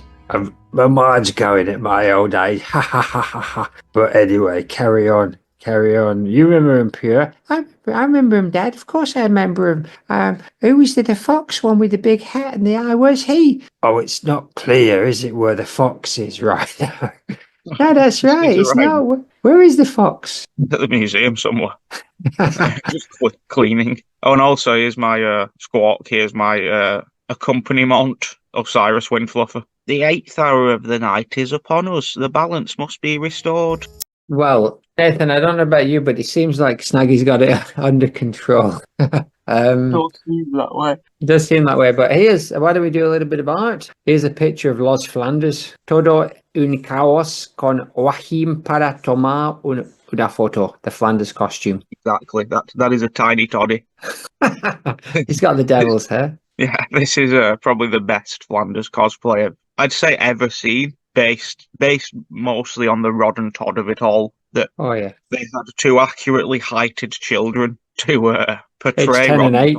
Yes, or 8 and 10, who knows. They also, as I find to be way more charming and creative with cosplay, have clearly used the clothes they already owned, particularly for the Rod and Todd elements here. As Todd, we all know, wears shorts that I believe are green. So this is one of those that'll do situations, which I very much like. I don't think he'd be allowed to wear camouflage shorts. No, you won't be able to see his legs. Same with Roddy. Roddy's whole situation there is just about accurate, but the t-shirt is, again, probably just a school top that this kid had. The wigs are the exception here. The wigs are the standout. They're very broccoli. I agree. And I think the parents have put a lot of Mexican F in. Exactly. Los Flanders. Look, muy bueno to me. Los Padres Flanders. Ned's the easiest one. You can do Ned in like half an hour. I've done Ned. We've all done Ned. Maudey, Roddy and Toddy are harder to capture, particularly because of the hair. So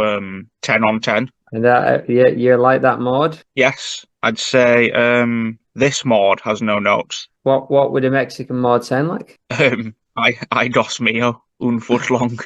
Una foot long. Una foot long. Y no soy homo. Here you go. Moving on. We've got a Maude Flanders stable diffusion study in several different angles of Maude. Very good posture. Yes, I like this one very much. She somewhat looks like the season 17 Drag Race contestants Jewel Sparkle. Not a coincidence. I also don't think it's a coincidence. One moment. A lot of face forwards. Yes, a face forward Maude is never frowned upon in this household, as you know. Face forward is my. It's not Simpsonsy, which is nice. Like she's got all the elements she needs to be a Simpson. However, it is not a. I repeat, like the face is not Simpsonsy. She kind of looks a little. Maybe it's just because I watched a movie about androids last night, but she kind of looks somewhat like an AI person or like a robot as opposed. Maybe it's the stance, but there's something to me saying this is a constructed Maude bot by let's say Mo, and the heads. Good lord, we're already off into some very dicey territory. Exactly. The heads in this sort of remind me of those Super 7 figures of The Simpsons they did like a year or two ago, of which I have the Poochie, but they did like regular characters like Burnsy and Ralphie, etc. And they would give you like 3 heads. Look for the Ralph one. The Ralph one's pretty cool. So I got it with the Poochie with 3 different face expressions. And yeah, they tend to release you get a second Ralph head there to that's very cool. It kind of looks like it's one of those where it's showing you the variety of Maude heads you could swap in and out. Yeah, another phenomenal piece of work. No notes. Quite ducky. Yes, a strange forward stance, but good posture. Yes, a much more human nose than the Simpsons tend to go for. Very you don't get a lot of nostrils on the Simpsons. I've always thought that was a problem. Final one for this. We don't know who. It just says Laura Civitai. I don't know what that means. And then the final one by Jojo Paraguay. Comes open. Drew a simple pin-up of Maude. Comes a Maude. She looks very much like Cartoon Network. Cartoon Network, yeah. Ed, and Eddie. Johnny Thunders. Exactly. The first thing I thought of was him from the Powerpuff Girls, which is the big like red devil-y guy. Yeah. Because of possibly the shoes, I can't remember now. She's wearing a bikini. It's a bit saucy. Yeah, she's color themed. She also has. I would like you to Google because the M button on my keyboard is broken. Not him. Sorry, I just mentioned that one. I believe it's called Grim, but Grim with 2 M's, skeleton, but also him in the terms of the Grim. It's not a Powerpuff Girls. I don't think. I think it's just what is the most powerful skeleton fiction? Beef. She has the same face shape as this character. Oh yeah. It's a very it's the grim adventures of Billy and Mandy. That's the one. Yeah. So they've given her that face shape for some reason in this picture, which to me I'm going to take as a nod to death and say it is fairly skeletal. Top shelf and bottom shelf have been worked on somewhat. Yeah. This is one of those that would work completely fine if she was clothed, as they all would, but this isn't just this is a saucy Maude with a theme, which you don't get a lot. Like, the theme would have held up. What's the theme? That she's almost naked? The theme is like the Cartoon Network style, but as with my McDonald's burger, I would have taken this Maude with no sauce, and it would have been just as enjoyable. With double pickles. Exactly. However, I will commend them for the colour choice on the bra and underpants, as it is very Maudey. And no Ducky, the opposite of Ducky this time, but you can still 100% tell who she be. Also a little bit, kind of looks like I can't remember her name, but the receptionist from the Powerpuff Girls, whose face you never see. It could be implying that this is a face reveal and she was Maude all along. Oh. Agatha. Indeed. She was Catherine Hahn all along. Miss something. That's all I can do for you. Miss Bellum. Oh, okay. Yeah, sure. You can see the hair a little bit. Yeah, but you never see the face in show. They kind of do that on a lot of Cartoon Network stuff, normally with the parents of characters. Oh, yeah. You'll just see, and they did it with that kindly lady on Tom and Jerry, didn't they? Oh, yeah. Who shouts Thomas. You never saw her head, I don't think. Indeed. So that was some good artwork. We okay for a few minutes? This is going to be a threefer. Yes, no more threefers. We'll record whatever we miss. I'll add a diary. No, we got loads left. Jesus. Well, yes. We'll do this sketch and then work on it, but let's get back into at least a twofer situation. Oh, yeah, absolutely. The group has returned to Maud Flanders' museum, which is now in shambles. The walls are scorched, exhibits overturned, and the air is thick with lingerie scents of sulphur. Clara Gonamoo, now weakened but still dangerous, stands in the corner of the room. The aftermath of hell, Snaggy. I'm leading the way. My superhero cape is torn, but my spirit isn't broken. We've closed the mouth of hell, but Clara's still here.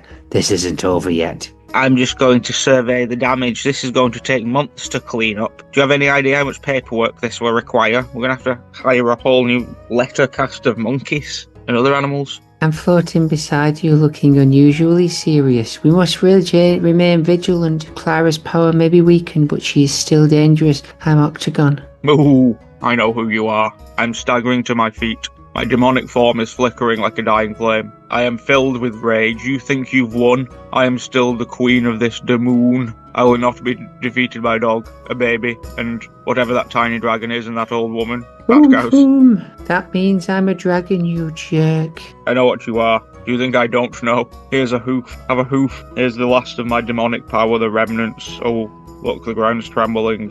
You thought I weren't shit, but I am. The air is growing heavy with dark energy. Although it's very unclear as to how we beat you. It's not irrelevant. You didn't beat me, I'm still here. But we're saying we beat you, and that's you seem to be agreeing with us generally. Anyway, my tail is wagging despite the danger. I know I have to outsmart Clara one last time. Clara, you've been misled. This isn't who you are. Remember the good times, the snacks, the belly rubs. My form is flickering. No, enough. I will not be swayed by your pathetic words. Oh. Alright, it's my turn then. I'm floating forward, my tiny hands glowing with a strange holy light, and I, Octagon Derrida, am stepping up from the background to win and be the hero of this hour. I've got a resonant voice that seems far too powerful for a baby, and babies can't even really talk, so that would have been the first clue. God rectified an error aroused by initiating a revolt and modelling blasphemy. Those who corrupted the words of the Holy Scriptures through deceitful hermeneutics, unnaturally altering your meaning by reversing previous interpretations, were regarded as parasites on an already existing philosophical and religious framework. Unable to subscribe to authentic law, Irenaeus portrayed them as wolves in sheep's clothing who brought Christ into their mad imaginations, and for Epiphanes of Salamis, you are more like scorpions and biting insects who lie in manure and infect unsuspecting Christians with your nonsense, absurdity and perversity. To the church fathers, you were exterminated like hyenas or the Hydra. You are crazy and mad and possessed by Satan. I'm doing Little Frank now. The non-conformism, individualism and anarchic attitude. Oh, my head is being clutched by myself. I am screaming in pain. No, stop. I am the queen of hell. I will be not defeated by a baby. Oh, you spoke shit. too soon. Here's another one. I'm seeing double here. 4 babies. The light is, I have got the same voice. I am Jacques Derrida. The light is glowing. The curse of Satan is lifted. I'm growing. Look, I'm an adult again. I am free. The chains of demonic influence have been broken. And I don't think that's why I was a baby. Look, Clara, this ends now, bitch. You're not a demon. You're a cow, and a fat one at that. And it's time to come home, you fat cow. I'm sparking and whirring. Oh my goodness, I am also a robot once again.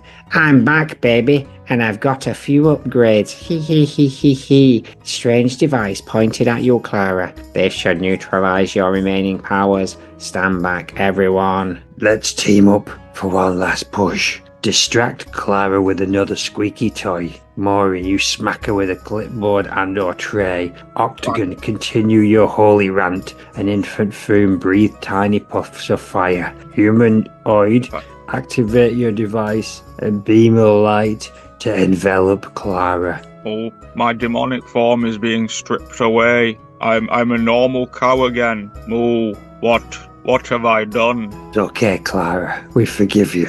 You're back now. Didn't say sorry, I said what have I done, but I am sorry. So now, clearly I've done something. What's that? Moo, clearly I've done something bad. Everybody looks well angry with me. Doesn't matter, it's alright. Alright then, so I'm Stamp again. So the museum returns to normal, the damage slowly repairing itself, and the group gathers around Clara, who looks ashamed but relieved. Stamp, if you've been sat in the cupboard for the whole time, you said you were going talking to your ex-wife. Right, I don't want to talk about it. I'm just glad that I did not need to get involved with all that hell business, and I'm sure John would think so too. Isn't that right, John? Right, yeah, I'm glad I was in the cupboard too. You're already dead. Well, that's one for the history books. Now let's get this place cleaned up. Yes, Mother. The battle I'm Derrida, between good and evil is eternal, but today we have struck a blow for the light. Boom, boom. Can we get snacks now? Yes, ha ha ha. I think we've earned it. I want some raw meat. Yes, we'll all get a snack. Let's bury fleshy pleasures first. What's left of them? Ha ha ha. They're more fleshy than pleasures now. The screen fades to black as the group shares a moment of quiet riot. The museum is saved, Clara is redeemed, and the world is safe for now. Beautiful. Alright, you put a diary in and we'll do this last sketch. Oh, dear Lord, what have I done? I woke up this morning with a headache the size of the Luxor, and a ring on my finger that wasn't there yesterday. My first thought, oh no, I sinned. My second thought, wait, I don't remember sinning. Then I rolled over and saw my new husband, Springfield's very own blue-haired lawyer, still wearing his suit from the night before, snoring softly, with a legal contract clutched in his hand. After shaking him awake, gently, of course, because my mother raised me right, he blinked at me through his tiny glasses and croaked, Maude, I believe we are legally wed in the eyes of Nevada, and the great state of inebriation. Maude life. I would have screamed, but I didn't want to disturb the other honeymooning couples next door, so I settled for a series of loud, panicked gasps. Maude life. All the Maudes, so many Maudes, and they all go hand in hand through there. Maude life. First order of business, annulment. We stumbled down to the courthouse, in last night's cocktail dress, whilst simultaneously looking for the nearest coffee stand. Complication 1. The courthouse didn't open until noon because, as the clerk kindly explained, this is Vegas. We need time to mop up the regrets. We had apparently entered and won a married couple's trivia contest the night before. And our victory prize, a free couple spa day, was non-transferable, non-refundable, and already scheduled for 10 a.m. Complication number 3. Neither of us had the heart to let a perfectly good massage go to waste. Maude life. All the Maudes, so many Maudes, and they all go hand in hand through there. Maude life. And so, I spent my morning holding hands with my temporary husband while 2 masseuses, named Sven and Vlad, worked out the poor life choices trapped in my muscles. For the first time that day, I wasn't panicked. For about 20 minutes, I almost enjoyed being married. Then, like clockwork, reality set in, and I remembered that I had to go home and explain this to my actual future husband, wherever he may be. Maude life. The annulment process was surprisingly easy, thanks to my blue-haired, not quite beloved's legal wizardry.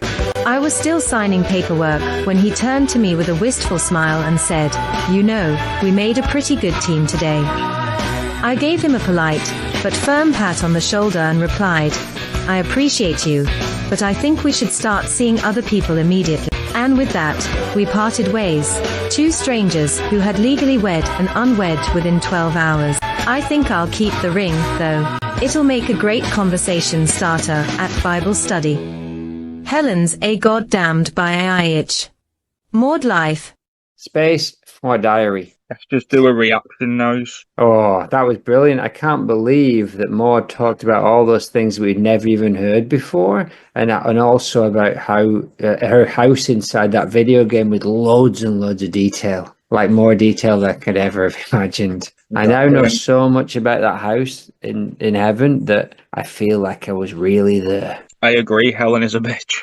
The camera pans across the museum, pristine and eerily calm. The cursed artifacts are back in their cases, the walls no longer shifting, and the faint hum of demonic energy replaced by the ticking of an old clock. I beg your pardon. Snaggy sits at the centre of the room, his superhero cape, slightly tattered, but his tail wagging proudly. The other characters gather around him. Moo, we are stood together. I am back with my husband, Alan Windfluffer. I have the mix of guilt and relief. I can't believe what I've done, Moo, but I'm glad it's over. Thank you, Snaggy. You saved us all. This is fairly wholesome. And you, my dear, are back to being the most beautiful cow in the world. No more evil milk, just regular milk. And I'm Osiris. I'm just here to have a bit of a nod, solemn nod. The balance has been restored. Until next time, mortals. I'm also a hawk, I think. Aye. Well, that's nice, Mo. Let's just resume our roles as the museum's caretakers. Right, go ahead. The group gathers around to make a makeshift shrine to Fleshy Pleasures, the 70s rock band who sacrificed themselves to help close the mouth of hell off camera. The shrine is adorned with broken guitar strings, glitter, and a plaque that reads "Rock in Peace." Oh, look who it isn't. I'm Hardy Fox. I've been very quiet for this entire episode, but believe me, I've been busy cleaning the walls of sputum and body parts, and I place a single flower on the shrine of Fleshy Pleasures, my one true love. They may have been electrified, but their music will live on in our hearts, and probably some cursed vinyl record somewhere in the museum. Ha ha ha. I am Egg Sacramento Lee, and I am raising a flaming ladle in salute to Fleshy Pleasures, 3 of which were members of Vanilla at one point. The plaque says something about not today. The 2 Fleshy Pleasures, may their riffs echo through the halls of Valhalla. And I'm a robot once again, adjusting my hat and nodding solemnly. They were the real heroes. Well, besides Snaggy and maybe me, he, and Dave, who's been silent. Bleep, bleep, bleep. That's right, Dave. You're also back to robot form. Let's go scrumping. Next time you hear from me, I might have a different voice depending on how long the spin-off is. Snaggy, I'm looking around. You know, I thought about going back to my old life, chasing squirrels, napping in the sun. But this place feels like home now. Plus, who's going to protect the museum from the next zombie squirrel apocalypse? Are you going to stay, Hardy Fox and Egg Sacramento Lee and Humanoid and Dave? Yeah, we already live here. Yes, there's no question about that. Bleep bleep. I'm also happy to bleep bleep bleep stay. Oh, Dave's back too. I'd like to think all of these people were just fighting off screen for us during that battle.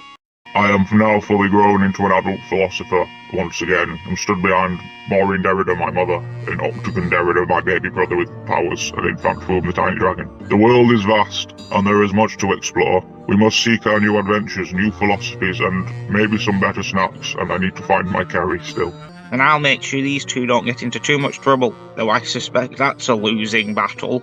Womp womp. Hee mummy. I'll continue my medical studies. The world needs more baby doctors. Foom, let's go already. The group waves goodbye as they head out the door ready for the next adventure. We're on a boat just for continuity purposes, bye. Just as things seem to be winding down Captain Bedspread, the superhero with duvet powers enters, his cape billowing dramatically. My work here is done for now. But fear not, I shall return when the world needs me most. There's a flash of light, and I have vanished, leaving only a single feather from my duvet behind. Well, that was dramatic. Anybody know who that was? Alright, Groggly can do the song. Let's wrap this up. Oh yeah, that's just a song. There is a blue car semi-submerged to arrive. Natty's head is throwing gov at the top of the top-down car.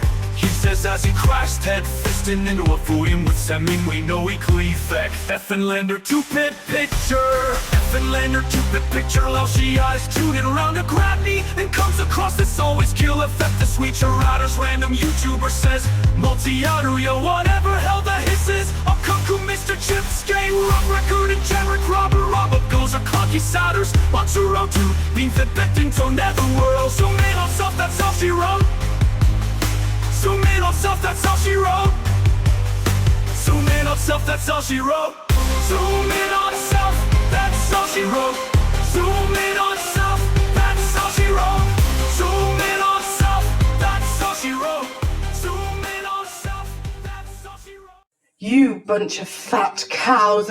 You fat cow. And you and your carrier fat cows. You fat cow. You fat cow. And you're a fat cow too. Bleep, bleep. Did you get that? It's calculated for you. Are a fat cow. More like Captain Fat Cow. I would have forgotten you fat cows were even here. You are a fat cow. You fat cow. What a couple of fat cows. Just a dog, you fat cow. What did you just fucking call me? Phone's ringing again. Ring, ring. Oh my goodness, we've been watching you the whole time, Snaggy. You did it. You saved the museum. You defeated Clara. and somehow even managed to make a shrine to some exploded 70s rock stars. Bravo! And Snaggy, you're the real MVP. Who knew a dog could be such a hero other than me? Hail Leica. I like that little camera we put around your neck so we could watch it all. It's all in a day's work for a hero dog. Now, if you'll excuse me, I've got a squeaky toy to find. Oh, Snaggy, I remember when you used to love pies and pasties. Oh well, Claire and Alan seem to be back in charge at the museum. Snaggy is napping on a display case, and everybody else who we can't be bothered naming right now are just doing various tasks. The museum is peaceful once again, which is nice. We haven't somewhere peaceful to go back to, but there is a sense of adventure lingering in the air. The Maud Flanders Internet Museum and Database will return. Probably. This ends now, bitch.